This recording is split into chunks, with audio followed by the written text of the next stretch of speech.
right, welcome back to What She Says Sports. This Shanola girl checking in. I have a great show planned for you tonight. I hope y'all got y'all tea because I got mine. All right, so pay attention, pay attention, pay attention. All right, what I'm excited to tell y'all is that y'all's nephew is on his world tour and his jet has landed in Miami. I haven't seen it for myself, but it's going around on social media that Jordan Seaton is in Miami. And honestly, I want him to play for Miami if he doesn't want to play for Colorado. Hold on one second. Now, again, I'm not against Jordan Seaton leaving. It's the way he was moving. It was underhanded, right? But again, I have grace for the young man because apparently there are people in his left ear and in his right ear. And everybody is motivated selfishly to get Jordan Seaton to go get the bag for them or go to this school so they can benefit or so they could get a 3% or 4% commission or so they can get the first round pick instead of Coach Prime of Colorado. So there are people out there with selfish motivations. And unfortunately, the young man has just fallen into the trap of letting people use him. That's just what it is. Why am I an advocate for him to go to Miami? For one, it makes more sense than Oregon or Texas. Now, I like Texas. I'm not against Texas. I'm a Sarkisian fan, to be honest. And I like Arch Manning. I like the Manning kid. I told y'all, Nola girl. I like Arch from New Orleans. He's not a part of that faction that wants to step on people to get where they gotta go. Right? He could have bought into that. He could have came out this year. I said it. He didn't want to go to the traditional schools. He wanted to go to where he wanted to go. He chose Texas, right? He hangs around black people. So as far as I know, the Manning kid seems to be good people. Now, the people surrounding him, not so much. But you know what? We can't help who we're related to. That's just what it is, right? And he shouldn't have to suffer for them. So it seems to me that I like Texas and they keep trying and they're putting together a good roster and he has more time to develop. I wish him well. But why would Jordan Seaton go to Texas? Why would you not go to Miami where Mario Cristobal, I think he's the head coach over there again, and he's winning again. And 2 years in a row with two different quarterbacks. It ain't just the quarterback. It's the program. It's the system. It's the coach. And Cristobal, that is the head coach, was a winner at Oregon before Dan Lanning, and Dan Lanning had won nothing. So it tells you it's not just Oregon, right? It was Cristobal. So where he goes, he tends to make things happen. And if Seaton want to run for the chip, then you need to go to Miami. And Michael Irvin was fast. Michael Irvin said, if you don't want to play for your boy, then come see his boy at Miami. Totally agree. Don't let these people use you because Oregon can't give you what you're looking for. Texas can't give you what you're looking for. They haven't even proven they can get there. Why would you bypass Miami if Miami's interested in you? Don't let these people pit you against Shedeur and Coach Prime. Oregon, Dan Lanning still has it out for Coach Prime. Letting people send you to Texas when they say they all in and then they go get somebody else for $300,000 and you want $3 million. I mean, if Miami gonna host you for $3 million and let you go to the Natty for free, then maybe Miami is where you belong and you can probably get to the Natty. Miami has proven themselves. Now we got one more game left, but hey, I'm just saying, right? If Indiana not calling, then it needs to be Miami. If it ain't LSU. So shout out to Jordan Seaton. Good luck to you. There was a picture we saw of him on the balcony. Turns out that was Dallas. Not really a lot of places you can go in this world without people being able to identify where you are. With the power of AI and recognition, all sorts of kind of recognition and locators. So, you know, let him enjoy his world tour. He's young. Give him some grace. He messed up possibly, but then again, maybe he gonna land in a soft spot over at Miami. I think that's where he should go because I think Oregon, Dan Lanning is trying to use him and pit him against Coach Prime. And I never understood the whole Texas thing other than, you know, the powers that be behind the scenes that you can't see would want him to come there to protect for Arch. And they know that the Browns are salivating over Arch and stepping all over Shedeur because they prefer Arch to take them into the new stadium. They don't want to win with Shedeur. They want to win with Arch. We already know they got a parking space reserved with his name on it. Not literally, people. So, Miami. So, let's see what happens. And good luck to him. All right. So, next on the list, Harbaugh. So now that we got Jordan Seaton out the way, again, I told y'all yesterday, I'm gonna give him some grace. I just think the kid likes attention. He on a world tour. He wants to be celebrated. Miami is where he needs to go. Otherwise, he just let people use him and pit him against the people who brought him in, and that's the Sanders. Be it Shedeur, who gave him a Maybach as a gift, or be it Coach Prime, who brought him into his home multiple times, right? They brought in Seaton like family, like they brought in Travis Hunter. So you don't want to bite the hand that fed you. Understand that. And you don't want to burn no bridges in this football space because it's small. It's small and it's petty and it's vindictive. So don't do it. And if they get you to do it, they're going to use it as leverage against you. All right. So moving on to Harbaugh. All right. So again, I'm seeing pictures of Mike Tomlin at his daughter's gymnastics recital event. I guess ESPN is covering it. She goes to Georgia. So Mike Tomlin is in the Georgia area, Athens, only an hour and 20 minutes from Atlanta. Now, why is it Mike Tomlin couldn't be considered for the head coach of the Falcons? I think that's a better choice, right? Now, Harbaugh has been welcomed to New York. He is the next Giants head coach, but there is a hiccup. So before we get into the hiccup, I want to point out that Stefanski failed up and is supposedly the front runner for the Atlanta Falcons job, but a lot of people publicly don't like that. And I'm telling you, somebody gonna end up in federal prison or federal court behind that move if the Falcons hire Stefanski. Y'all know them suspects supposed to be from Atlanta. And one of them's still gone. I'm just saying. And Michael Penix Jr. is black quarterback like Shedeur, like Deshaun, like Dorian Thompson-Robinson, like Jameis Winston, who Stefanski devalued. He didn't develop anybody. We don't know how he got those two Coach of the Year awards, but they seem bought and paid for. Just like Josh Allen, people changed their votes away from Lamar Jackson, who earned that third MVP and gave it to Josh Allen. So the media likes to read things. They're not athletes. And I don't know even why they have the power and influence to vote on who's the best of the best on the field. They don't play. So it just tells you that the media is being manipulated to sway the votes and to hurt and harm people like Lamar. So Mike Tomlin went to 2 Super Bowls and won one, and he's sitting at home. They're saying he's going to take some time off. I don't think he had a choice. Meanwhile, Harbaugh and Stefanski over here failing up. Fans in Atlanta are not liking the whole Stefanski thing, and people are talking about he didn't develop anybody. Of course, I'm talking about how he dehumanized Shedeur Sanders, and other people are talking about it too. And I think it's hella risky. I think it's hella risky, and it makes me question, do they really like Stefanski, or are they trying to push him out? Because taking the job in Atlanta after that robbery, and people don't really think that, they think the story's a little fishy.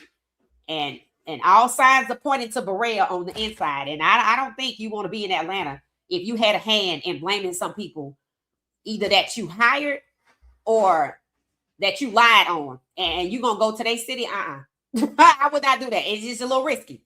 So people don't think he's a good coach. Nobody understands why he's failing up. And it seems to me, Stefanski being hired as the next Falcons head coach means that Michael Penix Jr. is the target to endure what Shedeur Sanders did. Facts. It's more of, he's the kind of person that can take care of a situation and not be a coach. So it's risky for all parties involved for Stefanski to get the job in Atlanta. So that's that on that. We finished with him. Let's go back over here to Harbaugh. Okay, so Harbaugh is welcome to New York. He's the next Giants head coach, but there's a hiccup. What is the hiccup? Now, y'all know Harbaugh had his demands. He demanded $20 million for himself, his pay, $10 million to hire his staff, and he wanted to have total control over the roster, and he wanted to pick his own GM. Now, just a few days ago, earlier this week, the Giants, who fired Harbaugh, who y'all know defamed Shedeur Sanders, they seemingly chose Harbaugh over Stefanski, which means this is the second time the Giants have rejected Stefanski, because Pat Schumer tried to get Stefanski a job with the Giants before and they didn't want him. And it seems to me the Giants used Harbaugh to block Stefanski, because before Harbaugh got fired, Stefanski was the hottest coach out here, which was truly absurd. And it seems like Harbaugh hit the market and took his shine, and he wanted to go to New York and fail up, but Harbaugh got the job. So what's the hiccup? With Stefanski out the way, Daboll out the way, Joe Schoen, who was earlier this week announced as the GM going forward, which I thought was weird. And I said on X, Joe Schoen should have been fired for that NFL-driven prank on Shedeur Sanders and that Ole Miss connection with proprietary information. And here it is, earlier this week, they said they're going to keep Joe Schoen. And I didn't like that. I ain't do nothing about it. I just said that sucks, because he should have been fired too. Everybody that had a hand and trying to humiliate Shedeur, pretending they were interested in him for 2 years, who lied on him about those interviews, they should have been fired, including Joe Schoen, because he is the manager of that organization. And it always goes up to management, and the culture starts at the top. So the hiccup is Harbaugh is getting ready to sign his contract, but he don't like the structure or the organization. He wants Joe Schoen to step down, move around, get the hell on. And I was like, well, damn. The Lord show works in mysterious ways. Remember Stefanski said that to Shedeur? Because Shedeur had pre-draft with Stefanski and everybody else over there. Andrew Berry, Haslam, all of them. Some of them coaches. And they were going to pick him number 2 overall. And then it looked like he wasn't going to get picked at all. He was going to be an undrafted free agent. And apparently after some phone calls that Andrew Berry made to his connections in Baltimore and Philly, Shedeur landed in Cleveland. So it proved that Cleveland didn't want Shedeur there. They tried to put him elsewhere. And he was like, I'm going to Cleveland. And people thought he was crazy, but he was actually right. Because Shedeur knew that they were going to hire him for $46 million. But they ended up with him for $4 million. Now, that's a big difference, ain't it? And when he got the draft call, you could hear Stefanski saying, I told you God works in mysterious ways. And then when Shedeur gets to Cleveland, Stefanski proceeds to dehumanize him and abuse him and hold him back behind Dillon, who earned nothing. And Dillon went to Oregon, where apparently Dan Lanning and Stefanski are friends. So Stefanski blocked from New York. Daboll, who led on the ground the defamation against Shedeur, fired, enters Harbaugh, and he wants Joe Schoen gone. Now that is God working in mysterious ways. Because I don't think anybody saw that coming, because New York said they were planning to keep Harbaugh. I mean, they were planning to keep Joe Schoen. But how could they say that? And you have to think about it. Why would they say we're going to keep Joe Schoen when they were happy to meet the demands of Harbaugh, who said he got to go, meaning Joe Schoen? So it seems to me the Giants played Stefanski and blocked him specifically with Harbaugh and using Harbaugh to push out Joe Schoen. Just like in Cleveland, they waited to the end of the season to fire Stefanski and let him keep leaning on Shedeur and trying to harm him rather than firing him so they could actually try to win some games. And people pointed out, with the Browns getting ready to have their second interview with Schwartz, but they decided they don't need another interview with Tommy Rees, so he's blocked. If you knew you were going to hire Schwartz, why didn't you just fire Stefanski and let Schwartz take over? That is a very valid question. They don't want no other coach, but they want Schwartz, who was hired by Stefanski. So will Stefanski still be in the building via Jim Schwartz? And why didn't they fire Stefanski and elevate Schwartz? Because Stefanski had a job to do. And his job seemingly wasn't to win games. It was to harm and suppress Shedeur Sanders. Just like the New York Giants did. To humiliate, harm, and suppress Shedeur Sanders. And as we see, New York has shed Harbaugh, blocked Stefanski, and Harbaugh and his demands are being used to push out Joe Schoen. So all of the culprits who defamed Shedeur, slandered him, who actually made the organization a legal liability for a civil rights violation suit, who were connected to the prank, because Ole Miss runs through the New York Giants at the quarterback position. The GM, his daughter, Jackson Dart, Eli Manning, Archie Manning.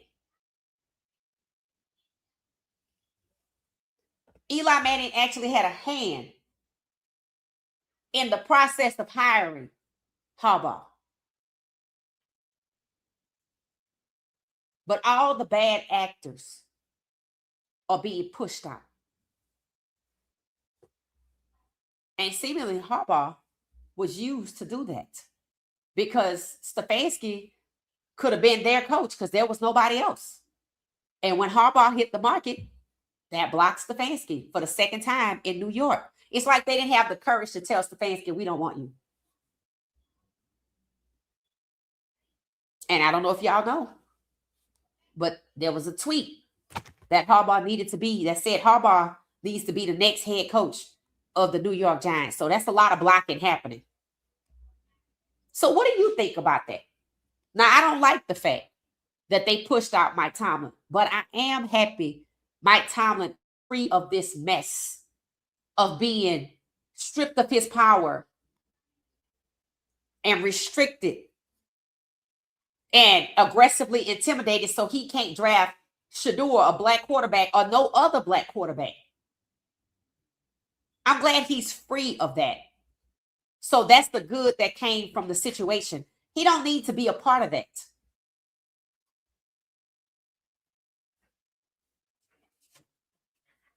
And I'm glad Stefanski is blocked, and I hope Atlanta don't hire him. But if they do, that's a risky situation. And they're going to feel it because they should know better than anybody Stefanski's history, failing to build chemistry with the black quarterbacks in Cleveland and developing them. Why would you hire him after you came out and said Michael Penix Jr. is the starter? So you have made Michael Penix Jr. a target and you can't say you didn't know. It seems like the Falcons are intentionally hiring Stefanski to beat down Michael Penix Jr. like they tried to do Shedeur, because you can't say you didn't know. The history's there and it was publicly done. And everybody talked about it. So there's no excuse for the Falcons. Let's see if they move on. So Harbaugh seems to be the guy that can get what he wants and block other people and push other people out. We'll see how that turns out down the line. If he's successful at getting Joe Schoen to move out, I don't know why the owners of the team just can't do it. Why would they even say Joe Schoen can stay if Harbaugh wants to actually get his own GM? And how can you say we're hiring Harbaugh knowing he wants his own GM? So once again, the Giants have created a mess. They just have created a mess. And I hate that they targeted Shedeur. But now the truth is coming to light. So we'll see what happens over there. Because it seems that the chickens are coming home to roost for Stefanski because he got blocked from New York. I can't imagine Stefanski wants to go to Atlanta after that robbery. I can't imagine it. I can't imagine Stefanski would want to go to a team when he failed to build chemistry with black quarterbacks, that he would want to go to a team with another black quarterback and try to do the same thing in a city like Atlanta, the Mecca. It feels like he is being set up, pushed out after he finished the job in Cleveland, blocked from New York in one of the biggest markets out here.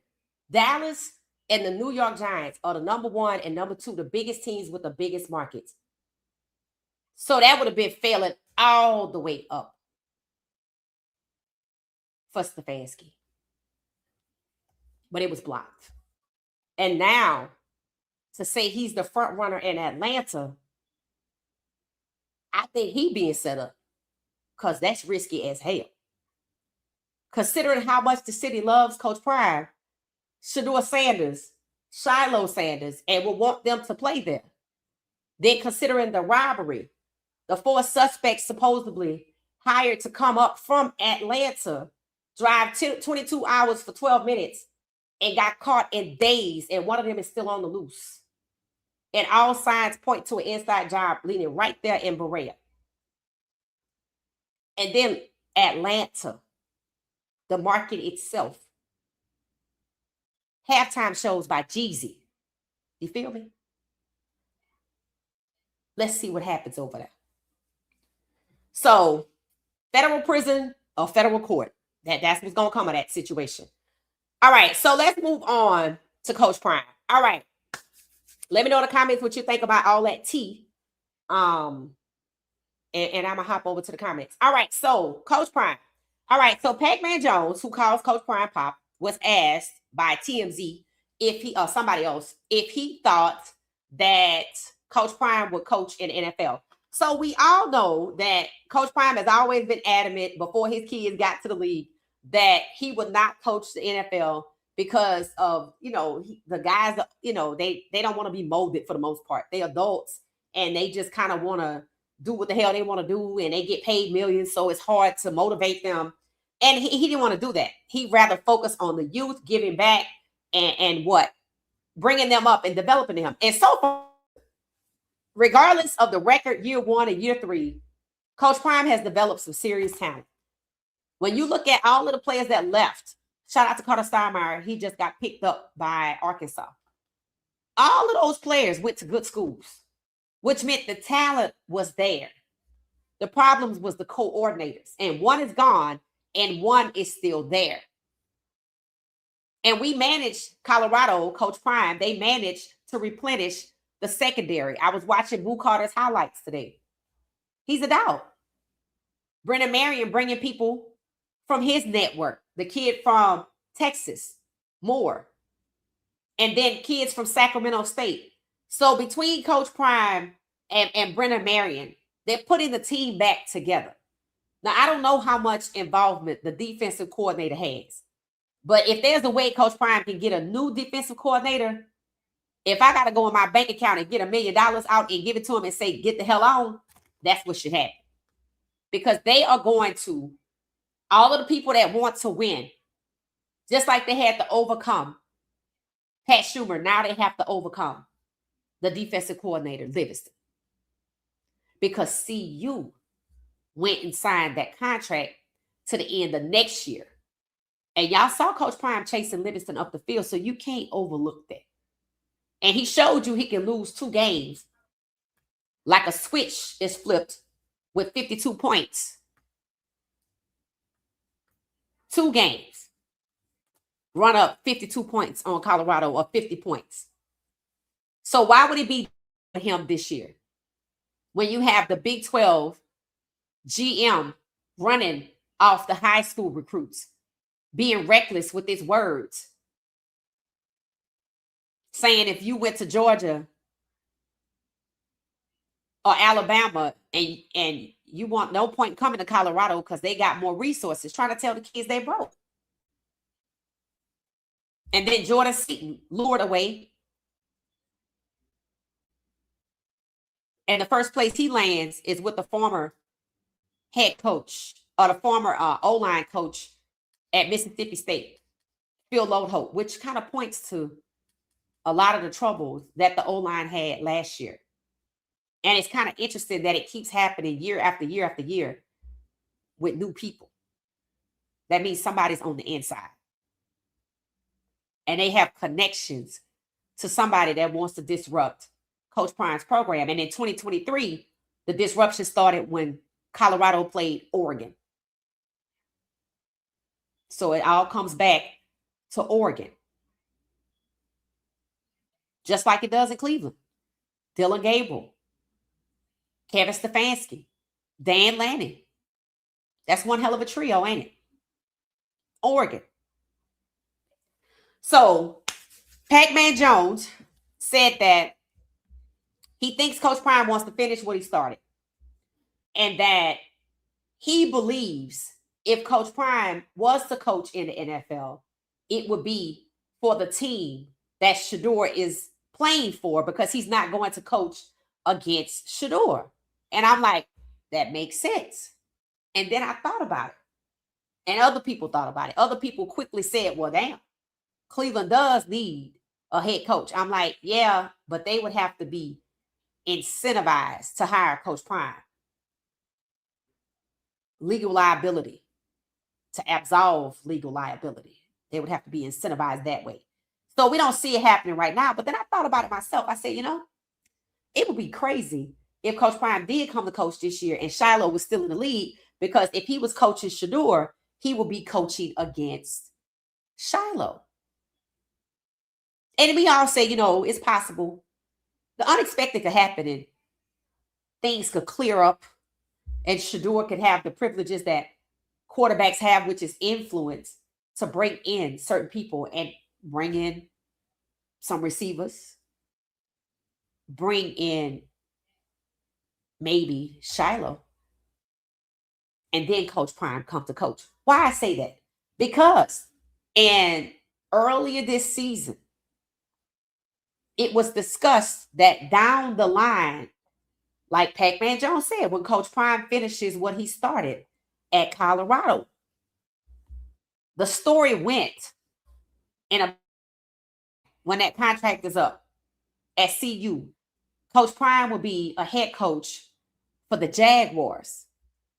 And Shedeur would be traded to the Jaguars. And Travis and Shedeur would be back together and Coach Prime would be the head coach. That story was told by two different people. Two different people told the same story and say they heard the same thing, but there was an obstacle. And the obstacle was the current quarterback's contract was too big to move, which is supposedly an issue with Jerry Jeudy in Cleveland and Deshaun Watson in Cleveland. So see, these big contracts can be used to park people. If not, the team has to accept dead cap space, and they don't want to do that. That's like when Russell Wilson left Denver and went to Pittsburgh. Denver was still paying his salary. Teams don't really want to do that. I mean, they'll do it, but they'd rather make a trade. So maybe in a few years down the line, seeming like CU is trying to push out Coach Prime, if he becomes available, I think like Mike Tomlin, he'll take a year off, and I think he'll resurface. And by then, the air will have cleared in the NFL. And I think he'll be exactly what they thought he would be, coaching Shedeur. And if he comes in a little earlier, it might not be the Jags. It might be the Vegas Raiders. So let me know what y'all think about all of that. I could see Coach Prime coaching in the NFL. Actually, I would like that. I'm cheering for Coach Prime when you hear me say CU. I don't like the way CU has treated Coach Prime. If y'all saw Bucky's latest video, they booted his car again. And remember when they first got there, they booted Shedeur's Cullinan. So it's like they back to the same old tricks they were when he first got there. We don't want you. We don't value you. Because everybody knows top dog at every university, especially making $54 million, is the head coach. And you normally don't, you extend liberties to these people, right? You don't boot a Cullinan unless you're trying to embarrass. And school hasn't even started yet. So it seems like CU is back to the old tricks. So if Coach Prime is pushed out after the third game, around the same time they played Oregon in 2023, just know it was a plan. So I'm going to head over to the comments and see what y'all are saying. On my screen is a young man named Ty Thompson. You are going to hear me talk about him. I'm this close to reaching out to him. Not saying he's going to respond back, but his story needs to be told. So stay tuned for that. If you don't know who Ty Thompson is, he was a coveted 5-star quarterback that committed to Oregon under Mario Cristobal, who then left and went to Miami. And I have no idea why he was still at Oregon. For Dan Lanning to neglect him, a 5-star, because Dan Lanning favored Bo Nix the way Kevin Stefanski favored Dylan over Shedeur. Just like the Heisman Committee favored Dylan over Shedeur. It points to a larger pattern, a larger problem of devaluing and discriminating against Black athletes, quarterbacks, especially 5-star quarterbacks. The more elite, the worse it is in college football, something we don't often hear about. All right, so shout out to Ty Thompson. I'll probably make my way around to him at some point, but stay tuned for some more information and for you to hear me talk about him like you heard me talk about Kyron Lacey. All right, let's see what y'all got. Let's see. And if y'all have any faves at CU that came in that you're excited to watch play, let me know. I want to see Boo Carter. I want to see is it DeAndre Moore? I want to see Moore. I want to see that Shedeur kid from San Jose. I want to see what the secondary is going to do, because I felt like, last year, I never understood how we could have Coach Prime, but the secondary not be on that level outside of Travis, right? I was hoping we brought in some edge rushers, but that turned into a whole rabbit hole. I was like, Lord have mercy. I was kind of hoping we could have got the kid who's still in the portal after Jordan Seaton. So the top 5 athletes, I think it's him, the top 5 athletes in the portal. The first one, Sam Levitt, he was already committed to LSU, so he gone. The second one, Brendan Sorsby, he committed to Texas Tech, he's gone. Those 2 are quarterbacks. The third person is Drew Mestamaker. He's a quarterback. He committed to Oklahoma State. So the first 3 people, the top 3 people in the portal were quarterbacks, and they all have committed. The next one is Jordan Seaton, and he's uncommitted. And the one after that is Prince Yuma Mielen. That's the kid that's an edge rusher who nobody has picked up. He went to Ole Miss. Unless he have a do not contact tag, I was hoping Colorado could get this guy, right? He's 6'5", 245 as an edge rusher. And I think about how when Nakai Hill Green was here at Colorado, he was very impactful as an edge. So I would just kind of hope, since that guy is still in the portal, maybe we could get him, but it's a whole lot of mess happening at Ole Miss with players' contracts being leaked and poaching and stealing. It's chaotic as hell between Ole Miss and Lane Kiffin. Not even LSU. Ole Miss and Lane Kiffin. And Lane Kiffin sits at the top of all of this because he left Ole Miss. And Trinidad Shamblers has sued the NCAA and Mississippi State Court for his 6th year. Know your worth. They're trying to push him into the NFL where he's waiting to be devalued as a day 2 athlete when that kid is a first-round athlete. And because Dante went back to school, likely, Diego Pavia, who was granted a 7th year by the NCAA, has declared for the draft because the traffic is light. So a lot is happening. So stay tuned as I keep up with the quarterbacks. past and present, especially the ones like Ty Thompson, who, in my opinion, have a gross negligent suit against Dan Lanning in the University of Oregon. We will be talking about that. If y'all think what they did to Shedeur, yes, what they did to Shedeur was awful. But they did to this kid what they tried to do to Shedeur. And right now he a tight end, no longer a quarterback. We're going to talk about that. Thank you, Queen T, for the kind words. I appreciate it. Flash show on the planet. Thank you. Thank you. Like, hype, and subscribe. Yes, please. Thank you, Tina. Thank you. Hey, Miss Pamela, welcome back. Good evening. Good evening. I'm hyped up and I'm out for the week. Uh-oh. Mama T, I didn't know you could run out of hypes. Okay, thank you. It said, has anyone noticed how most of these male podcasters pivot around the racial aspect when it comes to Shedeur's unfair treatment? Yeah, and let's talk about that. All right, I have a clip. Okay, so my third topic was supposed to be, since Mama Tia sent me the clip and several other people sent this my way. Mama Tia said, I want you to talk about this. I said, okay. I said, I'll take a look at it. Emory Hunt, is that his name? So I have this clip queued up. Let's take a listen to what he said, and we're going to react. I'm going to react to it, and we're going to discuss it because there's something here. Now, the comment that just came up, that, who is that? Miss Pamela? Miss Pamela just said, has anyone noticed how most of these male podcasters pivot around the racial aspect when it comes to Shedeur Sanders' unfair treatment? All right. First, we learned earlier today, apparently it's a video going around. Shout out to Donald Muhammad, who sent that to me on X.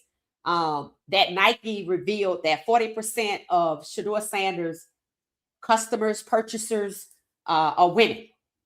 And then we have Miss Pamela pointing out how the male podcasters, she didn't say race, but she just said male, are kind of sidestepping the racial issue. I listened to Emory Hunt, and we're going to listen to it together, and I'm going to tell you what I think. I don't know why that is.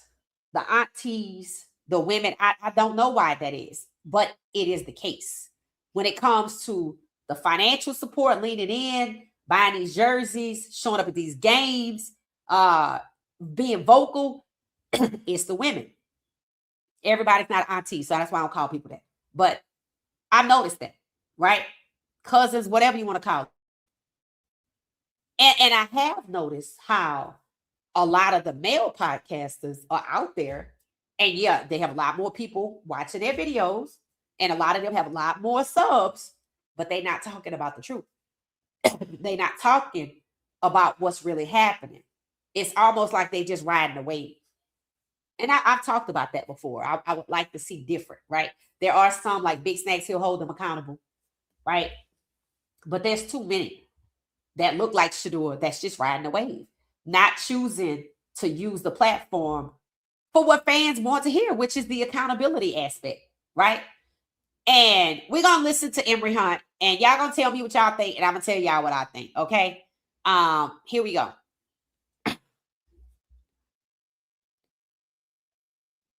Shedeur Sanders is the QB1 for the Cleveland Browns. And this is why I hated the whole discourse throughout the season, because everyone they put up new graphics and new splatter charts and all kind of colorful charts that show, oh, look what Shedeur Sanders rate. But they always leave out the fact that this dude got 7 weeks of starters reps, and he went 3-4 in those starts. And within those seven losses, 5 of those, they were in the ball game. So it's not like they were getting blown out. The Bears game was the only game where they were really outclassed. Even were in that San Francisco game before the score looked like it looked in the end. So if people, here's the thing. Everyone just hates on Shedeur Sanders because it's the cool thing to do. It's like hating on the Browns being the Browns, right? So looking at this team as a team that can be a very good team.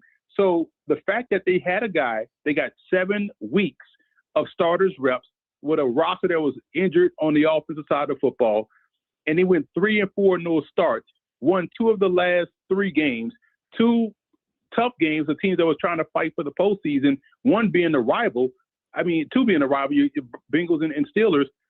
I just don't see how you can see not see the upside that, man, if we give this dude a full offseason and build around him with some receivers, stockpiled at offensive line, some guys are going to come back healthy, this guy can get us to where we need to be and have us competitive. And it's funny how when you empower somebody, you get the best of that person. And when they empowered Shedeur, spoke life into him, you saw how he responded. And I think that's something that people that will never see because they don't want to see it, but the answer is right there in-house on a 5th-round rookie contract. So take full advantage before you have to break the bank. And your veteran is already on the roster too, and Deshaun Watson. So I think they are in a good spot to attack the draft and really bolster the offensive line, bolster the receiving core. You got great depth in the backfield, and Shedeur Sanders could be your guy. We saw that manifest itself out there on the field when he played in those 7 weeks. All right. Shedeur Sanders. All right. So I listened to this before now. What did he leave out? And what did he get wrong? He left out something, and he got it wrong somewhere. Now, I'm going to tell you what he got right. The part towards the end, Shedeur Sanders encouraging people, they could get the roster together. They could use the draft to bolster the roster to get the offensive line. That's true, right? But he didn't have the tough conversation. What did he leave out? He said, imagine if Shedeur had a whole offseason. Imagine if Shedeur didn't have a head coach that was sabotaging him. That's first and foremost. He never touched on the sabotage. He just framed it as he started late. And what happened even when he started late? He was sabotaged. Why won't they touch on this? This is the problem in itself. This is where the public comes in. And this is what the public wants to discuss. So understand this. He intentionally left out the sabotage. Secondly, what did he get wrong? Everybody hates Shedeur because it's the cool thing to do, like they hate the Browns. Bullshit. Some of them just racist, and let's just be honest. They don't like black quarterbacks. They don't want black quarterbacks, and the Cleveland Browns seems to be among that group because they have never drafted a Shedeur in the first round. And they pretended that they were going to do so. But then when they tried to send him elsewhere, he decided to still come to Cleveland. They treated him like pariah, as if he did something wrong when they were just guilty because they didn't think he was worthy, and they lied and they baited and they switched, which is a crime. Then they colluded and restricted his movement. So I'll be shocked if he's still there when the season starts because they already talking at Fugazi about he gonna have to compete. He was right when he said Shedeur proved himself. But he intentionally didn't have the tough conversation about Shedeur being sabotaged. Why? Because he wants to get another interview somewhere. See, you can't impress me when you tell half the story and you don't touch on the part that needs to be said. This kid was abused, and you don't have the courage to say he was sabotaged. You want to frame it around he started late. Why did he start late? Because they didn't want him to be the quarterback at all. Why? Because they didn't think he was worthy. Why? Because he's black. What Kevin Stefanski was allowed to do to Shedeur is what was done to Ty Thompson by Dan Lanning at Oregon. It's a pattern. And everybody in this football orbit, which is this big, knows it, including Emory Hunt. They want to be polite to the people whose podcast they are on because they want to be invited somewhere else or back so they don't tell the truth. You can't say you're holding people accountable when you won't even admit that Shedeur was sabotaged in a disgusting manner against Stefanski. So I don't have respect for people who watch that kid be abused and want to talk about he started late. Talk about why he started late. Talk about what happened after he started late. And then tell us how good he did. Don't say he started late, didn't get developed, and then he did well, considering. Talk about the real problem. He should have been drafted number 2 overall. The franchise QB, Cleveland should be committed to him already because he's being sabotaged. Fans keep watching this happen over and over and over. And when people get the opportunity to talk about it, they don't want to have the conversation. They want to be polite about abuse, about Stefanski dehumanizing Shedeur. I have no respect for half of the goddamn truth. When you intentionally skirt the damn issue and refuse to hold these morons accountable that keep saying Shedeur is not good when they just don't like black quarterbacks or they don't like his daddy, and that's bullshit too. Because everything that happened to Shedeur at the hands of Stefanski didn't have shit to do with Coach Prime in the draft. So they scapegoated Coach Prime. They scapegoated Shedeur to hide their racism. The same racism that was used against Ty Thompson at Oregon at the hands of Dan Lanning, who is friends with Kevin Stefanski. This playbook is dusty as all get out.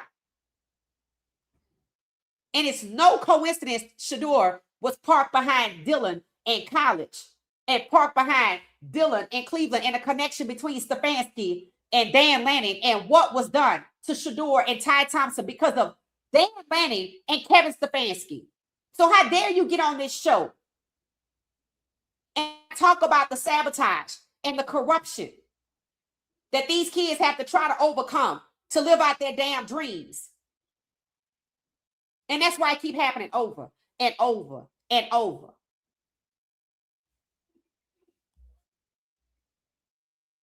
What are you being polite to racists for? What the hell you think that's going to get you? You can't even protect your own. You worried about being polite and offending people who hate black quarterbacks. For what? For your own selfish gain. So your career further. So your podcast could go further. No respect. So Mama T, I don't know if that's what you're looking for or not. But that's my take. Let me see what y'all saying.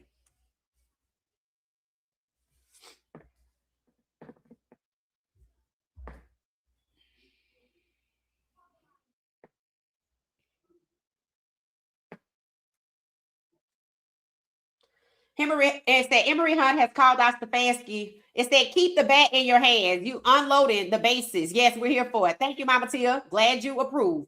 It said these people have their foot on most of these podcasters, these black podcasters next, including ex-football players, psychologically enslaved mindset. That's what it's given. I hate to say it. It said Emory Hunt has called out Stefanski on his show during the season. He said Shedeur, he was being sabotaged. Why he didn't say it? It was during the season on CBS headquarters. He has been one of the ones who has supported 12. Well, he should have said it. Why he didn't say it on this show? We know CBS HQ Sports is friendly towards Shedeur. That's the network that cut away to a Burger King commercial and played Shedeur's music. So what you're telling me is he chooses to tell the truth based on the environment. These are local Browns people who needed somebody to hold them accountable, but he couldn't do it there. So understand this. I'm willing to be accountable where it's safe. That's my whole point. Nothing about this situation should make you think, am I safe before I speak? Was it safe for Shedeur? He had to endure what was not safe. So what are you worried about it for? If you call yourself a supporter, you can't call yourself a supporter if you go on one of the only networks that supports Shedeur and say that you're holding people accountable. But when you get to Cleveland, you can't say it. You cannot say it. It don't matter what you said when it was safe. It mattered what you said against the people that tear him down. To the people that don't support him. Otherwise, you just placated. I told you I knew CBS was one of the safer ones. And thank you for clearing up that that's where he was. Because it was safe to call out Stefanski. But when you get to Cleveland and the local media, it's not safe. Let me know your thoughts about that. It said the circle of people protect themselves by skirting over the facts. It said he's trying to save grace in case Stefanski does land another job. He's going to want to interview. I agree, Sharon, because that's what a lot of people are doing in that space. That's just what a lot of people are doing. He said people are tearing down Shedeur because it's cool to do. Bullshit. They tear down Shedeur because they either don't like him or they racist or they racist. Like, what do you not like about Shedeur if you don't know him? And maybe some of them don't like his dad. But the bottom line is, even the people that don't like his dad go back to racism. Because how dare a black man be confident? Oh, and here come his confident son. And look what they did to Shiloh. So they don't like none of them. You know why? Because they're influential and they have power and they're cultural icons. But they like to what? Exploit the culture that they are cultural icons of to profit. Just like the game in Chicago.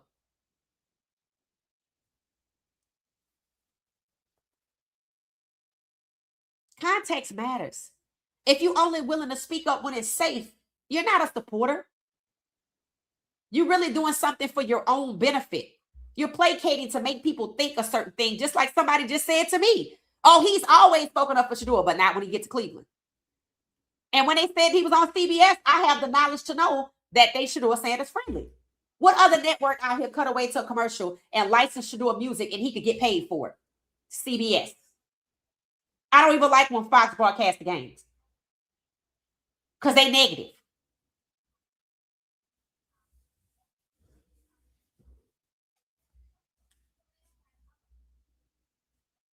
It's the damn pattern. Yeah, it's the pattern. It said it's the damn pattern. It said later for gaslighting already. Tell the truth. Right. Tell the damn truth. You know, it's funny how fans called out the sabotage and the very people right there in Cleveland said no. And then they tried to get Shedeur on the record to say Stefanski didn't sabotage him to absolve Stefanski. Emory Hunt, it was a perfect opportunity to bring that up. But to say people hate Shedeur because it's cool to do is a cop-out. It is not cool to hate Shedeur. It is racist to hate this kid that you do not know, whether it's because you don't like his daddy or you don't want him to be the franchise quarterback of this team, or you don't want to see a 17th, 18th, or 19th black starting quarterback. This kid can put up 393 yards on any given Sunday. You multiply that times 18 and tell me how many yards that is. 6,000? Who the hell is doing that? What did Myles Garrett say? Nobody else out here is making these throws. That's why they hate this kid, because he has the ability to change the game. And they don't want him to change the game because of the persistent, pervasive stereotypes against black quarterbacks. So Emory Hunt should have talked about Shedeur being sabotaged as why people hate him. Even if Cleveland misrepresented him, he was being sabotaged intentionally and misrepresented intentionally so their fans could hate them, but it backfired. Their fans were supposed to hate Shedeur. That's why they spent all that time misrepresenting him, and it backfired. When Dylan hit that field, they did not expect Dylan to be booed. When they look in terms of race, people don't even understand and fathom their thinking. Because we don't like you, we can make them hate you, and we can push you out. But that didn't happen. And he started late because he can put up 393 yards. And what he should have said is about that game and how that could happen for 18 weeks and what that means. All of these people are self-serving. I told y'all about that whole Rizzo. Now Tony Grossi is blaming Andrew Berry. I saw a guy go in on Andrew Berry and say Kevin Stefanski got fired because Andrew Berry gave up first-round picks to get Deshaun. Andrew Berry did not get Deshaun. That was Haslam's doing. And you know what my response was? This is just lies. Watson was Haslam's pick. And I said, see how they scapegoat black people? See how they scapegoated Coach Prime? See how they lied and scapegoated Shedeur to hide their racism? So for Emory Hunt to go to 92.3 and not discuss that that's what the hell is happening, that it's cool to hate on Shedeur, like it's cool to hate on the Browns. People don't hate on the Browns because it's cool. People to hate on the Browns because they trash and they've been trash. And even one of the so-called insiders, Mike Florio, said the Browns will be what they are until the ownership changes. He could have talked about that, but he ain't gonna do that. Just like these people know how far they can go with abusing these black quarterbacks. These analysts know how far they can go with holding these teams and these owners accountable. The lady Joy that got kicked off of Fox, why she didn't get kicked off right when the scandal happened? You know when she got kicked off?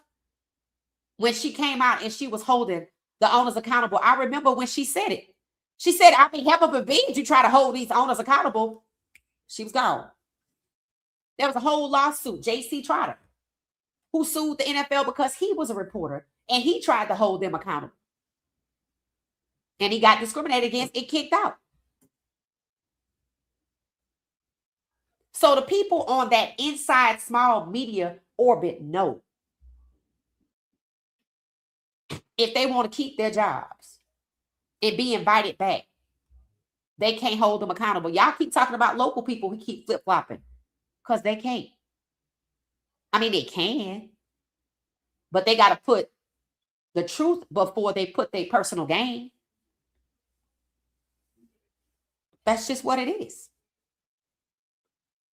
No respect for me because you did it when it was safe, which meant you knew the difference. And it wasn't about the truth. It was about making it another day on your job. It wasn't about Shedeur. I told y'all, this is where Shedeur is going to learn who's for him and who's really against him and who's not going to stand up for him at all, but who will profit from him and just ride the wave. I don't give a damn. This video don't get 500 views. The right person gonna see it. The right people gonna see it. We know everybody don't like truth. And we know everybody not willing to tell it. They said, I think CP got 2 more seasons max. Yeah? You think he got 2? I say he got 1. I'm like, right now, they don't want to pay that buyout. The moment it gets in a comfortable space, now there's a danger of them riding the wave to get to the money we could handle. He could actually be successful. He and Marion. See the difference. See, things have changed. When Schumer was the OC, for whatever reason, he was going against Coach Prime, going against what's best for Coach Prime as a head coach. He was doing whatever he could do to make sure he didn't appear to be a good head coach. And you knew he knew something was wrong. But I don't know. I never saw him chase Schumer up the sideline, but he did chase Livingston, and that's who he's stuck with. Now, Marion has to be the guy to come in and supposedly pair up with Coach Prime. I hope that's what he got. I don't know. Because as you can see, people do what benefits them so they can live another day to keep their job. And maybe they get the promotion. Not saying that's what it is, but let's not act like it don't happen. And we already know the Big 12 and CU was not favorable about Coach Prime. It said they were going to.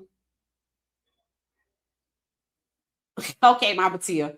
Thank you for that. Donald said the media is a huge problem, and I don't understand why all of these black men in the media refuse to call out the obvious racism and sabotage that we all see anyway. It takes away from their own credibility, right? And they don't care. As long as the check roll in, they don't give a shit. Half of them have been over here already. Came to see what it was and went right back to profiting. Whether they making songs or they just talking about bullshit or repeating what everybody else say. Again, Nike said 40% of women. So there you go. There you go. That's why I said there need to be more women in this space.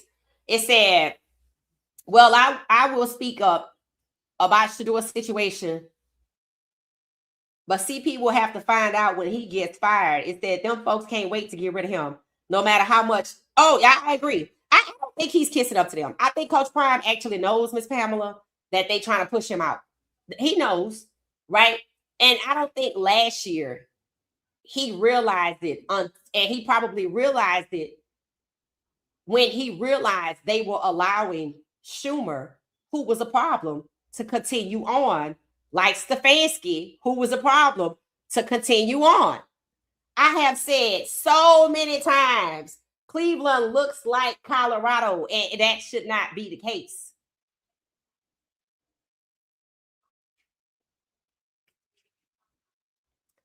So Coach Prime and Shedeur both have to move in a space that wants both of them gone and is seemingly willing to go to the extremes, running off talent in Cleveland and physical harm. I mean, running off physical harm in Cleveland and running off talent in Colorado. That's extreme to me. I mean, it's like by any means necessary,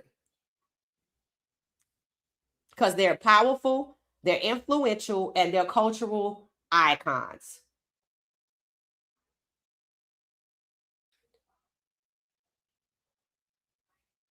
I agree. CP shut down Uncle Neely today when he was mentioning race being a factor in what's going on in football. And CP said, don't talk about race, even if he's not talking.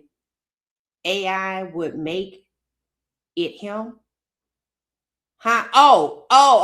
Okay. So you're saying that he doesn't discuss race because he feels like they'll take what he's saying and weaponize it against him? Yeah, it's just gonna keep continuing if that's your philosophy. Didn't touch on the sabotage. Thank you. That's I mean, if you don't talk about it, then what the hell are you just running, you flapping your gums? I mean, that's just what's happening. Worried about the money and don't want to talk against Mr. Charlie. Facts. I totally agree. And Macmillan said he agreed with Tina.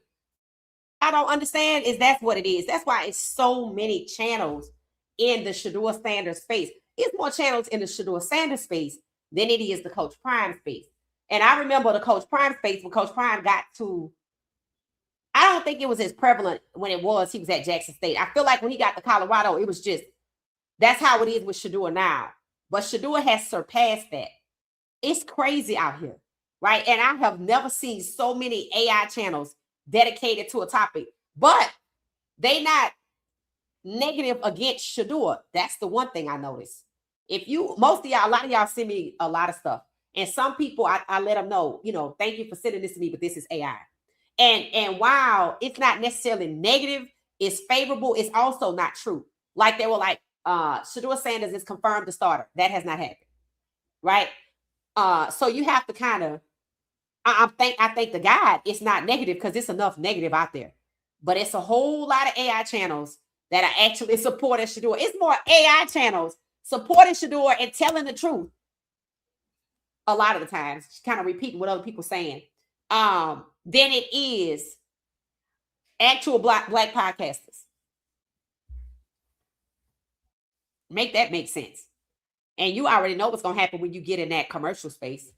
So that's what it is. It said Ralphie is still there. Huh? Hey, Selmo, how you doing? Welcome back, Selmo. It said they have started the boot game again. Yup, they started the booting their cars again. It said, I just want to know, are people going to support CU like as if nephews were still there? Everybody's gone. If Coach Prime gone, that's it. They're gonna have to get to the natty for that. See, Coach Prime had what Miami have without the natty, right? Coach Prime have brought to CU what Miami had for decades and is getting back to greatness. He brought that with him to CU. So them pushing him out is cruelty because they know they're not gonna have that without him, and they foolish. They foolish. But it also tells me they got into it knowing he would never be there that long, because for them, it's about pushing him out and him knowing that they signed that contract, knowing he would never be around the entire time to get it. That's what that was about. It's like CU is trying to tell Coach Prime, we only brought you over here to get Travis back. Checkmate. We treat you like the rest of the black coaches that we had. Time for you to go. Checkmate. That's the lesson. And that's why I say, if we get to 3 games, and by the time we get to the 4th one, like with Oregon in disaster, it was planned. And if I ran off your recruits and you were successful and got some more, does that mean I'm going to run off people or disrupt your team? No. And I am in the Big 12 GM. What the hell does that say? And see you letting it happen? I'm not mad that Jordan Seaton left because I said I could see it. I said the events of last season was going to cost Coach Prime, and I did.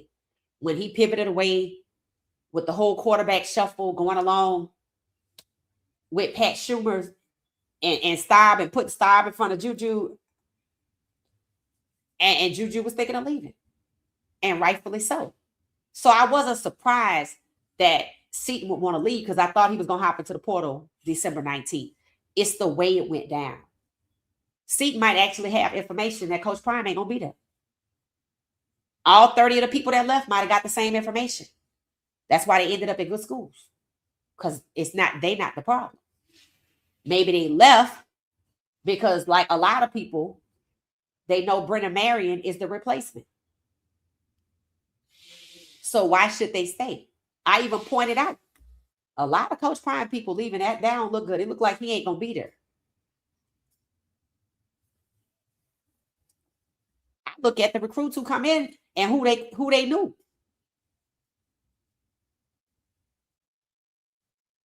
I mean, honestly, the process is 3/4 of the way done. Now you just got to go through the summer, the spring, play 3 games and see what happens. I'll be at the first one in Atlanta. I want him to overcome this situation, but he got to overcome Livingston and the Big 12 GM and CU to do it. I mean, all things are possible through Christ. Let's see what God do. But I'm on his side. I'm on his side. But I knew it was going to cost him. It said they are really riding the wave. Yeah, riding the wave. Oh, okay, Miss Pamela. Thank you. Thank you. Miss Pamela said she was trying to say black podcasters. It said, I think Anthony Lima listens to this show. He was talking about it today. Somebody keeps sending my stuff over there to Tony and them, but I don't know if they read it. It said Matt is mad. Oh, that dude? Okay. It said players must fit into Coach Prime program. Yeah, that's true. That's true. It said 0 to 60 podcast, still mad, of course. Prime didn't hire him. The Matt guy. It says, so they call it, they what? So they call it self coming for Neely. Matt is upset because Neely said, ain't no kids wanted to sing the CU song is a hot mess. Okay. I have heard this debate. Okay. I'm pretty sure that CU is not the only school for the kids not to know the school song. And I don't know the words to the school song, but I might look at it tonight to see what's in there. Unless you got to think about these kids transferring in and out every year. They learning no school song. And honestly, it don't have nothing to do with what's going on with the football program. Everybody know that. But everybody also know the football program is the moneymaker. And everybody know Coach Prime brought in a whole lot of money. But I have told y'all, there are times they don't give a damn about the money. You just got to go. We can get somebody else in here and hand them your blueprint. And that's probably what they think. That's probably what they think. Right? And honestly, I think it ain't about the school song. I think CU was trying to revert back to a different culture before Coach Prime got there. I noticed that with the music they was playing at the game. That's why when y'all hear me say 3/4 of the process has been completed, when your replacement is on the ground, it's just a matter of time. And you might not be able to fulfill what it is they want you to do. Do y'all know what a performance improvement plan is? Let me just give y'all a little bit. Some of y'all, I know y'all know. A performance improvement plan is when you at your job and they say you didn't do good, and they like, look, we're gonna put you on this plan for like 6 months or 3 months for a year, that time. And you gotta hit these benchmarks to keep your job. Now, Coach Prime was not on a performance improvement plan that I know of, but really they want the man gone, right? And much like a performance improvement program, that just gives them time to find your replacement. They don't think you're going to make it. Some people do, but a lot of people do not. In fact, the performance improvement plan is supposed to deter you to quit so they don't have to pay you. What happens when they fire you versus when you quit? Now you get it. When you quit, they have to pay you. When you get fired, they got to somehow pay you. But when you quit, there's no liability. Remember what Matt Chesney said. The best case scenario is that he quits. So if they want him to quit, they likely will aid it along. And watching Bucky's car get booted takes you back to 2023 when they booted Shedeur Cullinan and they was on that bullshit. They back at it. Just like Cleveland, gonna be back at it. Unless the unexpected occurs first.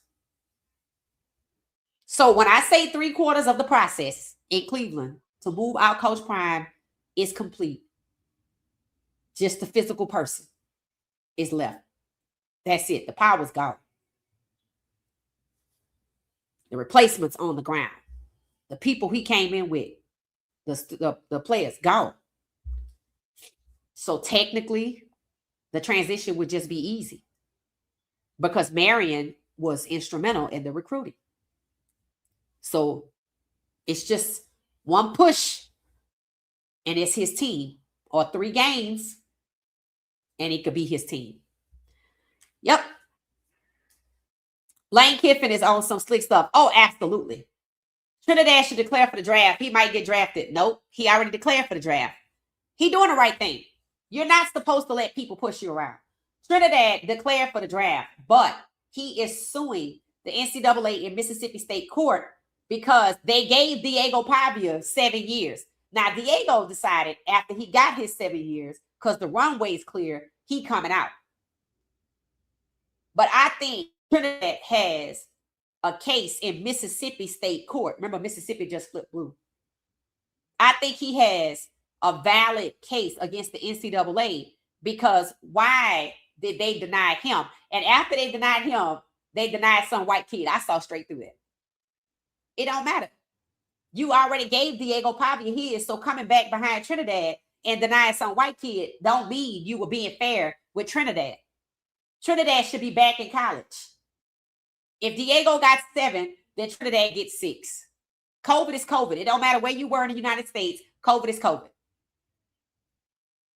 So I hope he wins and go back to college because they tried to push him out. Like it seems Oregon was trying to suggest that Dante move along. And when he said, I'm coming back to school, he got $7.5 million. Now let's see how that get weaponized against him if he decides to go to the NFL next year. Personally, I would be done with it. It said, we got to realize our nephews are gone. It said, let's get new blood in here. That they do. I mean, I'm happy. I'm cheering for them. I want to be at the first game here in Atlanta. I'm hoping Coach Prime can overcome this. I'm not lying. 3/4 of the process is done in terms of his being replaced. But at the same time, God, we're going to see what God does. Trinidad is going to the Mississippi State Court to get reinstated back into college. Yes, Joyce, and I'm happy for him. If y'all hear about it before I hear about it, let me know if y'all hear any outcome. I don't know how long that's going to take. Hopefully not long at all. It says CU a new team this season. So I'm actually excited. Me too. And they needed some fresh blood because a lot of people have been around from 2023 with the sabotage. That's a lot. And the fact that all of these kids went to good schools. I mean, I'm really proud that Tyler Brown ended up at James Madison. That's a good program. Carter Stoudemire ended up at Arkansas. Good program. Oh, and their quarterback hopped into the declared for the draft. I don't know how this gonna work out. DJ McKinney, Notre Dame. I was surprised that Omarion stayed in the Big 12. I would have left. Omarion should have went to Miami or somewhere like that. Seaton, that he need to be at Miami. Don't let these people play with you like that. And don't worry about what your family won't. Take care of yourself first. Make sure your reputation is intact because this football orbit is small. Don't burn no bridges. The same people you see on the way up, you're going to see on the way down. That's wisdom. It said Coach Prime already coached his sons. They're good. Yeah, I don't think it was about that, but, you know, I think he's a good coach. I mean, even before Shedeur got or Shiloh got to Jackson State, he was doing good. So, you know, I'm not surprised with different players with CU. Who is the new edge? Who the new edge left? What's that? Oh, I wanted the edge rusher, Prince Mulane, from Ole Miss to come to Colorado. That's who I was talking about. His name is Prince. Hey, Clara, welcome back, welcome back, welcome back. Later for Dan Lannon. I totally agree. It says Seaton is in Miami, right? On campus. It said he just did a 5-second story on his IG. Oh, okay. Macmillan, let's see if I can get it up and we'll share it. Like I said, I'm not upset with him. He got to move better. And he should go to Miami. So hopefully he can go over there. Because everybody else is playing in his face. And they're going to scapegoat it. Understand that. And they're going to have leverage on him. And they're going to use him and they're going to discard him. He's young, you know, and he just got to grow. That's all. Let's see. Jordan Seaton in Miami. Let's see. Y'all say Jordan Seaton is in Miami on IG. Is he with Michael Irvin? That's the question. Is he with Michael Irvin? Now, what did I say yesterday? I said, if Jordan Seaton signed with Miami, all hell is going to break loose. I said that. And that picture that Jordan Seaton took was in Dallas the other day, but Coach Prime and them, they are in Colorado. So I don't know. Maybe his girlfriend live in Dallas or something like that. I don't know why he would be in Dallas on the balcony. But that was Dallas. That was the Comerica building. So let's see. Jordan Seaton. Let's see. I'm assuming he'll be there through the weekend. He'll get to go to the Natty for free. I heard the tickets are $3,000. So good for him. And honestly, I hope Michael Irvin can get him to commit to Miami. I'm actually hoping that that's what happens for him. That's the best case scenario. Everybody else just going to screw him over because they only wanted him to pull him away from Coach Prime. So, and if Coach Prime not going to be there, then it turns out to be a good thing, right? Even though Coach Prime plans on being there. I don't see him, so I don't know. Y'all said it was his story. Oh, okay. I guess I can share this with y'all. Yeah, I can share it. I'm gonna share this. So,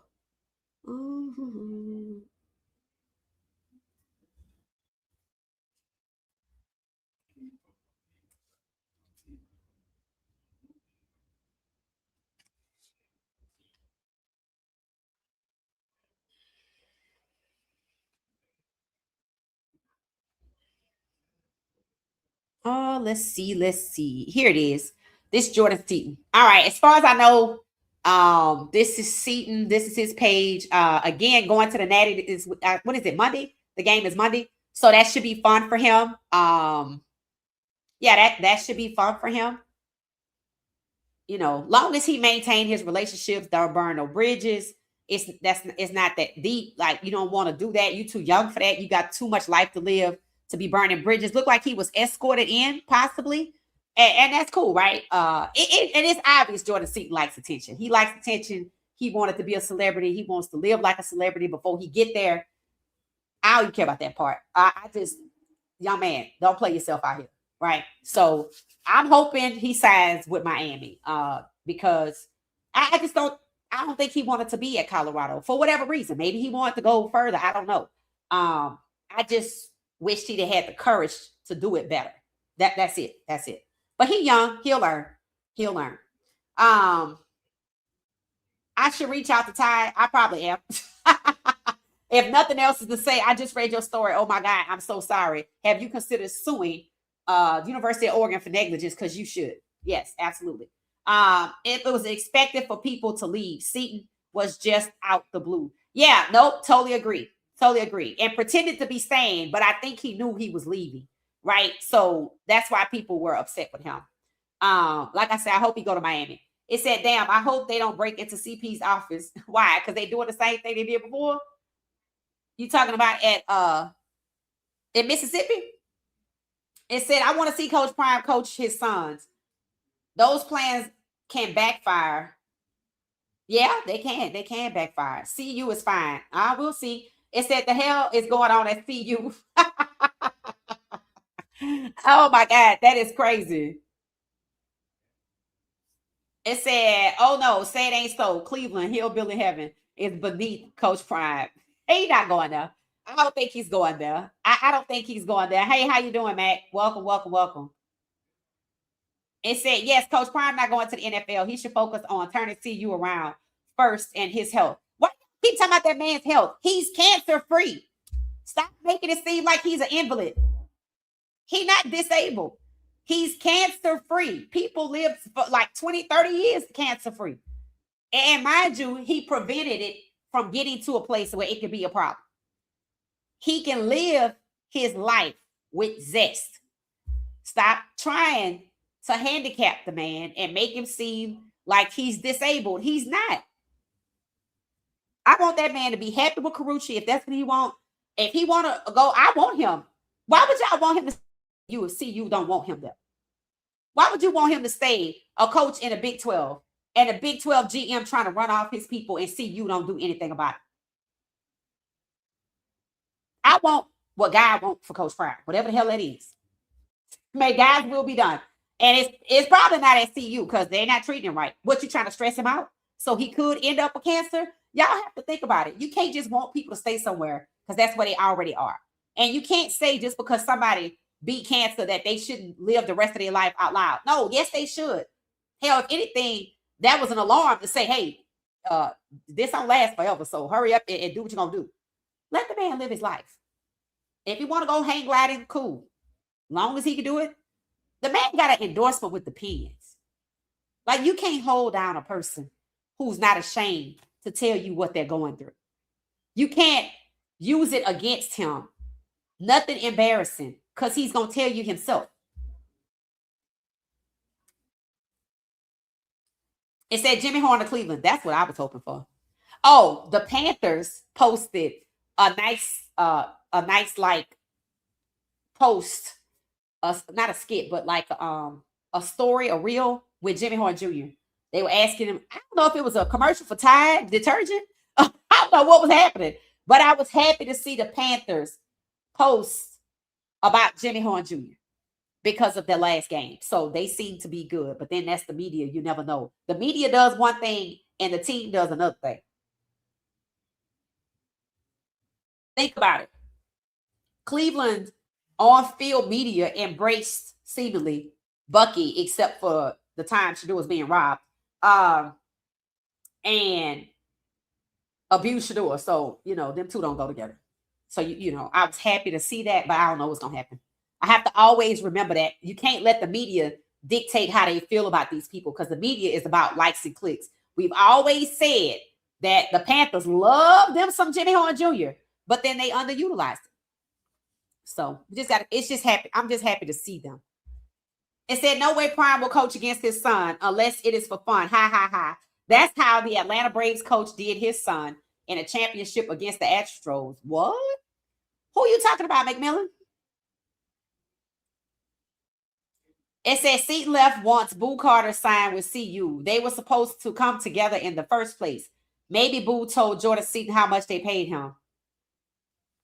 That's interesting. I think I heard. Wasn't he kind of like trying to get Bull Carter to come over there? Well, that's selfish.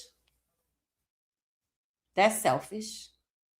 All I know is Jordan Seaton hopped in the portal the same day that 3-star lineman from Georgia signed. And I'm like, do you not want competition? Because he could play left tackle or right tackle. So I don't know. Miami, just go to Miami. Just go to Miami. If you want to win something, go there. If you want to win something, go there. It said Coach Prime has made Colorado relevant. Absolutely. Absolutely. And look how they mistreating him. They like, bye. I'm like, geez, how disrespectful is that? Just like the rest of the black coaches. Same thing. Now remember, see, we didn't know. I had no idea. Remember they kept talking about that 1-11 season? Did y'all know the head coach that they fired midway through the season was black? Let's see if that's what they do to Coach Prime. I hope he overcome it. I'm going to tell you that. I hope he overcome it. CP said the only way he would coach his son in the NFL, he would have to coach his son. Facts. That's the only way he would coach in the NFL. Facts. Facts. It said, the Falcons thinking of hiring Stefanski. Yes. I don't think anyone wants Kevin that bad. People not with it. People on the internet are like, no. Even from a football perspective, people on the internet are like, he has not developed anybody. But nobody. I'm like, facts. All I saw him do was destroy some black quarterbacks, and Michael Penix Jr. is black. So are we going to target Michael Penix Jr.? Because like I said, it's going to be federal court or federal prison. Pick one. That's all. What you think, you going to come down here to Atlanta and run the same shit back on Michael Penix Jr.? Oh, okay. Like I said, Jeezy did the halftime show. So, hey. It said Coach Prime is one hell of a coach, right, Vermont? It said, Nola girl, there are some people who don't think that his stuff is. Can we say karma together? Yeah. Karma, that's facts. It said we host all champions on every sport. It said, ain't no way you giving us Kevin in front of our face. We'll boycott. I know what I'm talking about.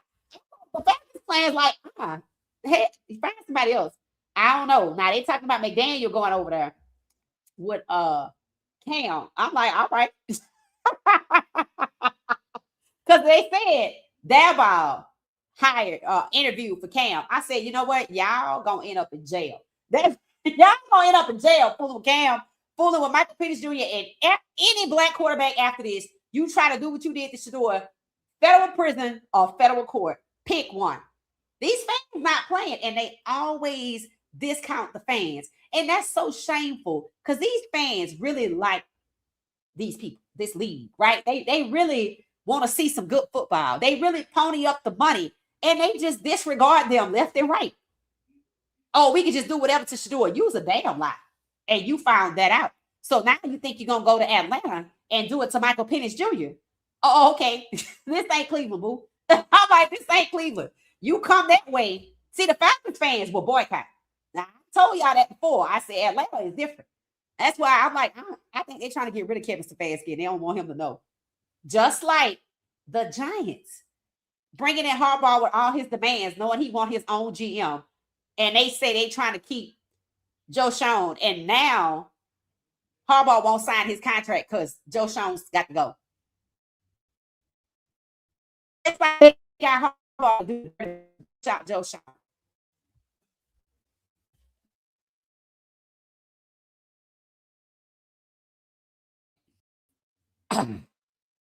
I don't know where I went. Anyway, I disappeared for a second. So that's that on that. That's all the tea, I guess, for the night. Unless y'all got some more tea, I'm just going through the comments. Jordan Seaton is enjoying himself in Miami. I hope he signed over there. I hope Michael Irvin can get it done. We talked about Emory Hunt and the 92.3. My motto is, if you're gonna tell the truth all the time. You can't only tell the truth when you think it's safe, and be polite with people who are lying on Shedeur. So that's that. It says Stefanski coach Cousins in Minnesota. I don't give a damn who he coached. They said Michael Penix Jr. is a starter. So he don't need to be over there. Because we saw what he did to Shedeur. We know what happened with Deshaun. Michael Penix Jr. already got an ACL tear for 9 to 12 months, which is the same thing they did to Sean. So they could try to run it back, and Michael Blank can sacrifice his team if he wants to. Them people in Atlanta don't play. That ain't Cleveland. That Atlanta is not Cleveland. It's just not. See, sometimes people think, oh, well, we got away with this over here, so maybe you come over here and do the same thing. It's not the same people. Atlanta is a mostly black city. And the Falcons fans are a lot of black people. And the Falcons fans, regardless of race, will boycott. When Michael Penix Jr. was supposed to start the season his rookie year, and they started Kirk Cousins, they were like, okay, we're going to trust y'all because y'all know y'all be at practice with them.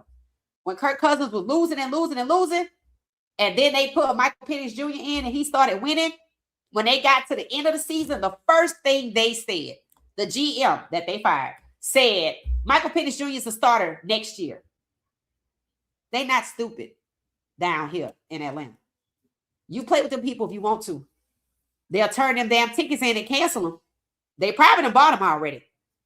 And they talking about changing the uniform. That ain't going to save you. That's not going to save you because maybe they didn't see what happened in Cleveland to Shedeur, but the people who support Shedeur, a lot of them were from Atlanta. When I went to the Alamo Bowl, I kid you not, I was sitting next to people from Atlanta that I did not know. They all flew in. They are Shedeur Sanders fans. When I wear my Shedeurian around here, they know what it is. They don't go, ooh, what's that? When I wear my Colorado jacket, even by Georgia Tech, you know what they say? Skull Buffs. They know what time it is.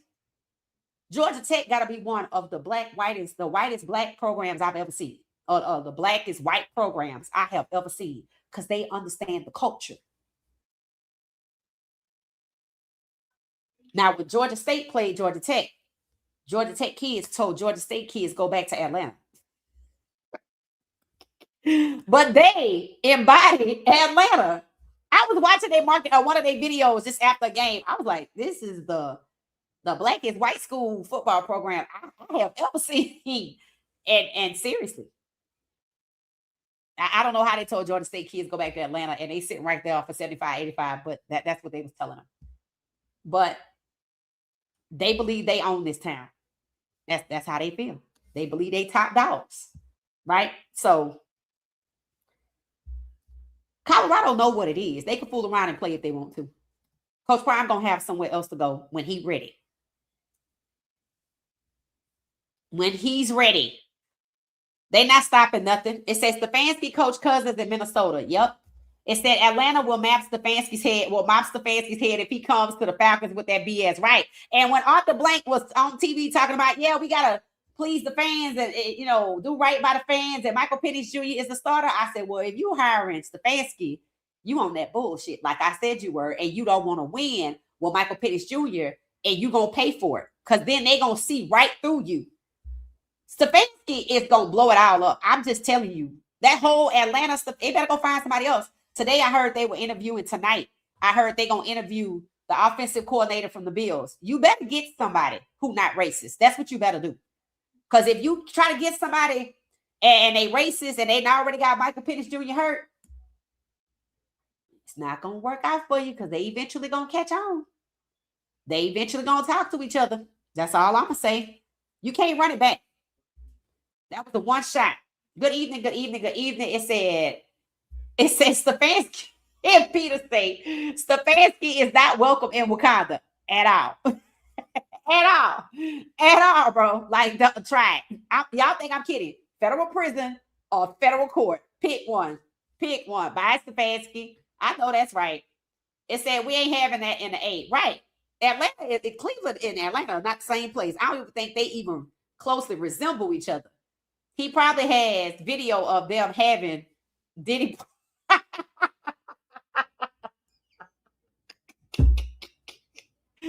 Oh Lord, have mercy. You probably right about that though. It said, remember who the new president of operations for the Falcons are, Matt Ryan. Uh-huh. It don't change nothing. Now they posted today about Matt Ryan. I thought this is very interesting. So Matt Ryan has recently changed his representation. It said previously he was represented by that Jimmy Sexton agency, CAA, and somebody else. But now he's with somebody, a different one. And they said maybe that means Stefanski is coming to Atlanta. I said, try it. Try it.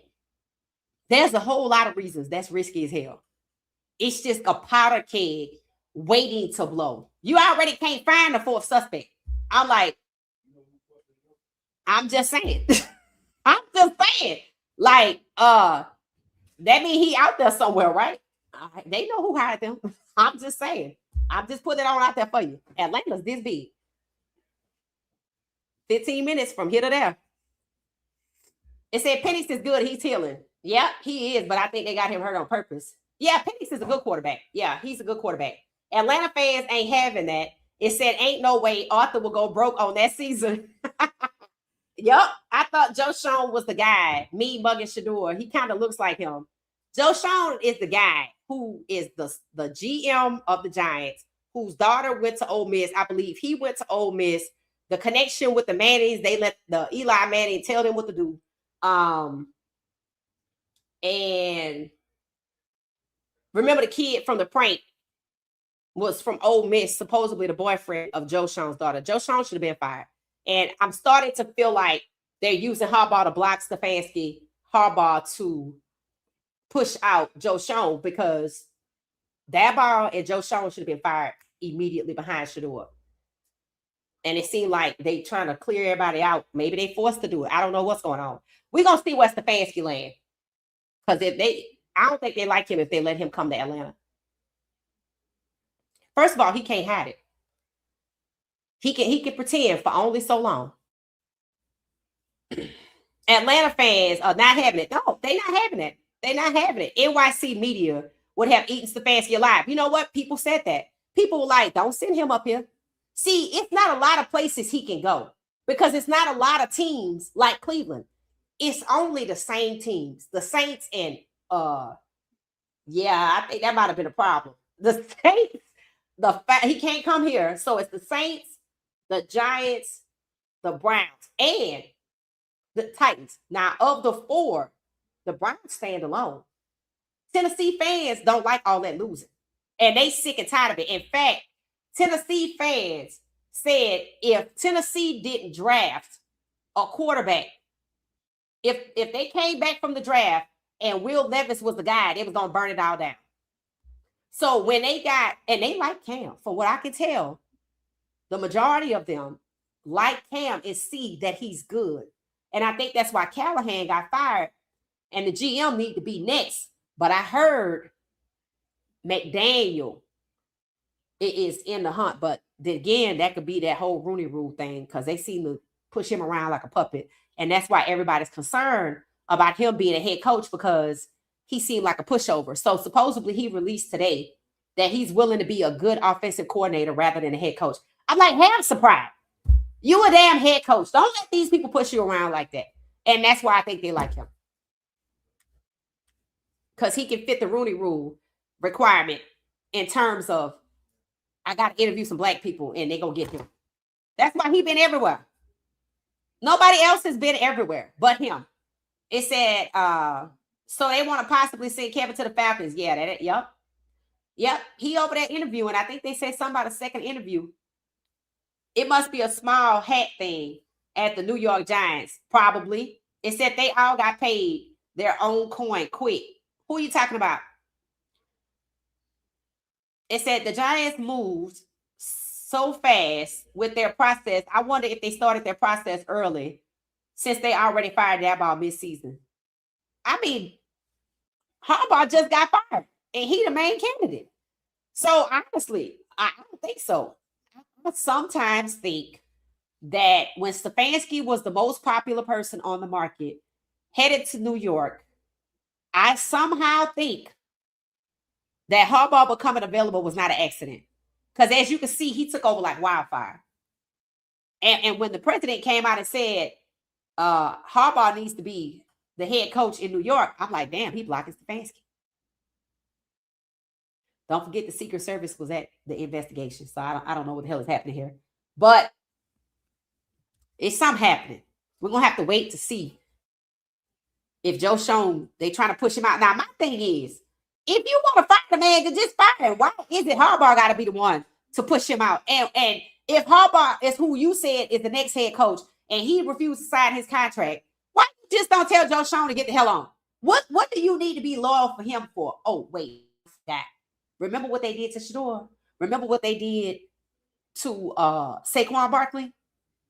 See, I watched that little video snippet when the owner didn't want Saquon Barkley to go. And I even read when it came to Shedeur, the owner wanted to get Shedeur, and they came back out and put out a press statement that said the owner not going to be involved in the decision making. They kept overruling the owner. And I was like, what the hell is happening in New York? Where they kept just ignoring what the hell the people wanted, and it's their team.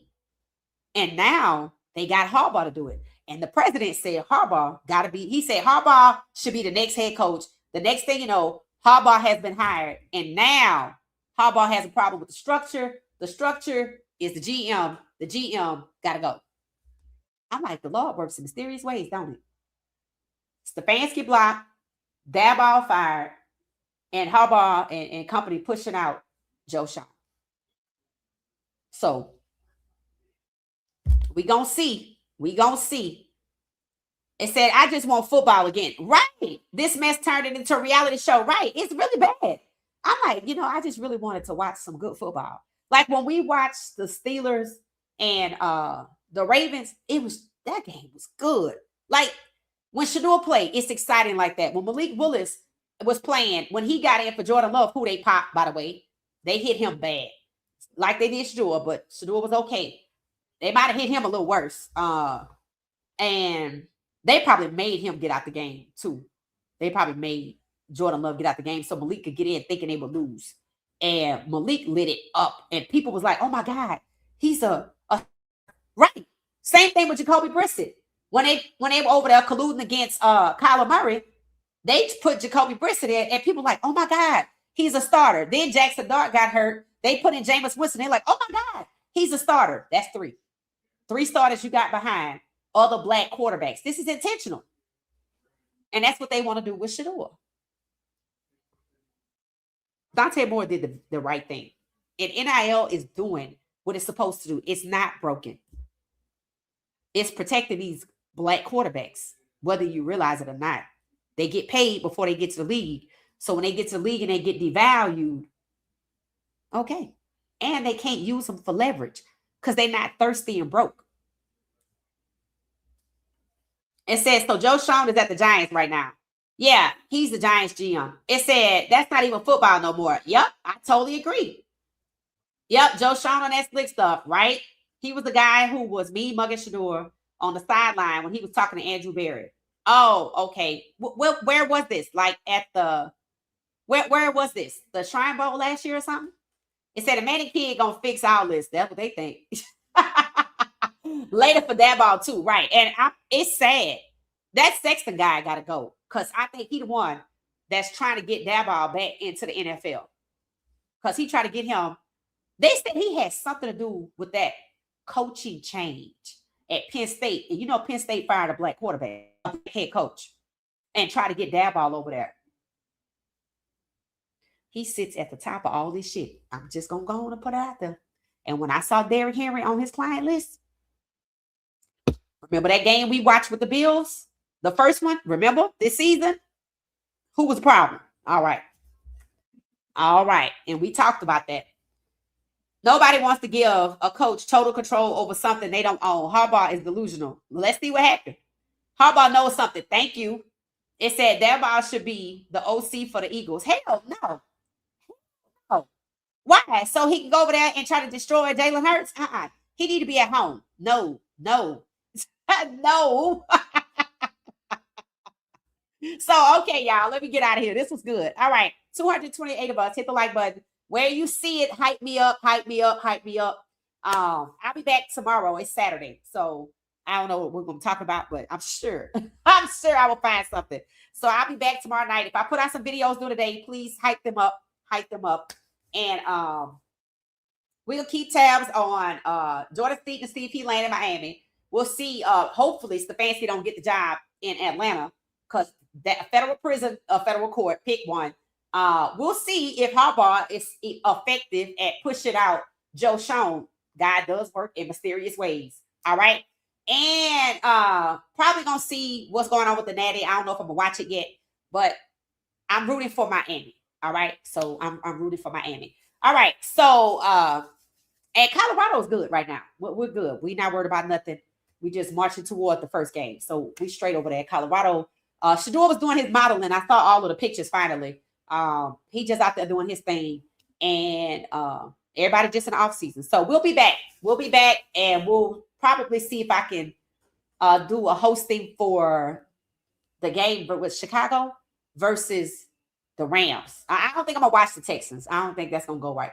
So I think I'm gonna look and I'm gonna hope and pray that Caleb makes it right because he deserved to make it too.